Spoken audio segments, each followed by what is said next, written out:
If you have minor children, it is very important that you nominate guardians for your minor children. Minor children in California are any child that you have that is under the age of 18. Anything that were to happen to you or the other parent of the child would mean that a court would be the one who decides who's going to be guardians for your minor children. You would have absolutely no say in who would actually raise your children if something happened to you. So it's important to ensure that you have legal documents that properly name guardians for your minor children. A few things to consider when looking at nominating guardians for your minor children is one, what is the relationship that the potential guardians have with your children? You want to ensure that the children are comfortable with them, that they know the guardians, that it isn't some long lost cousin that lives across the country and they've never met. In a very stressful situation that's going to be very emotionally tolling on your children, you want to ensure that they are the most comfortable they can be to be in a loving and caring relationship. Another thing to consider is the age of the guardians that you are choosing in relation to the age of your children. So, are they going to be able to keep up with your kids if you have babies or toddlers and you are nominating your parents that are maybe in their 70s? Is it going to be a lifestyle that your parents and your children are both going to be happy with? Are they going to even be able to do it? So, that's a really big consideration when it comes to identifying who you want to be guardians. Another consideration is the location of the guardians. Depending on the age of your children, let's say if your kids were in high school, if something were to happen to you and the other parent, and the guardians that you have nominated live a couple states away, are your high school children going to be okay relocating during high school to this new location? It's going to put a lot of emotional toll on your children to have to, as well as losing their parents, have to then move cross country and be removed from their high school and friends at that point. So it's really important to consider where the potential guardians live, and where you live when it comes to nominating guardians. When nominating guardians for your minor children, it's important that you communicate what your wishes are for your children if something were to happen to you to those potential guardians.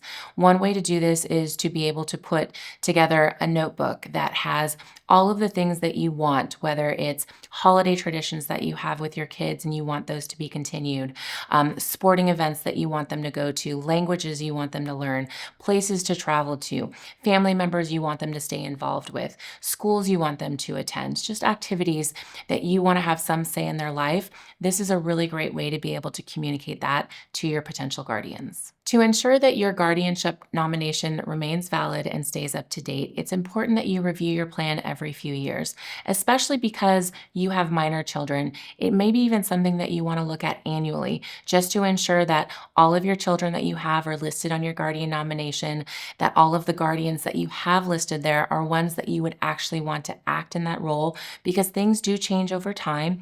People have different relationships, they are no longer friends with people, and maybe somebody's moved in a different location and you wouldn't want your kids to have to move there. So there's a lot of things that can go into reasons to update your guardian nomination.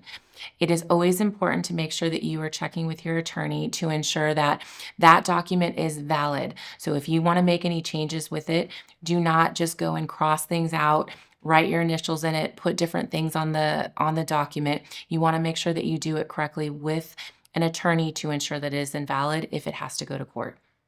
It is important when nominating guardians that you don't just nominate one guardian. You nominate one guardian as well as backup guardians. You never know if something were to happen to a guardian that you have nominated. What if they were in a car accident with you? Or what if they have some type of terminal illness and they can't actually act as guardians. So it's important that when you are completing your guardian nomination, you have one primary and then several backups to be able to ensure that you have a backup plan there. Another really important factor to consider is, what if there was somebody in your life that you would never want to have guardianship of your children? You can specifically have documentation that says that you would never want them to be guardians of your children.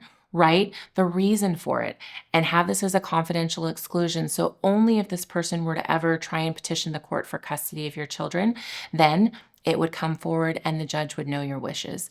This is how you are able to communicate what your wishes are in regards to your children, by having a guardian nomination that says who you want, and if there is somebody that you don't, who you don't want to act in that role.